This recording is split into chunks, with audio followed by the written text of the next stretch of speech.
قل إنما أنا بشر مثلكم يوحى إلي أنما إلهكم إله واحد فمن كان يرجو لقاء ربه فليعمل عملا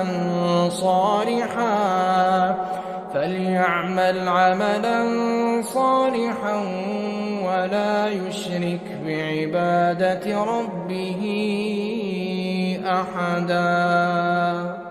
നബിയെ പറയുക, ഞാൻ നിങ്ങളെപ്പോലെയുള്ള ഒരു മനുഷ്യൻ മാത്രമാകുന്നു.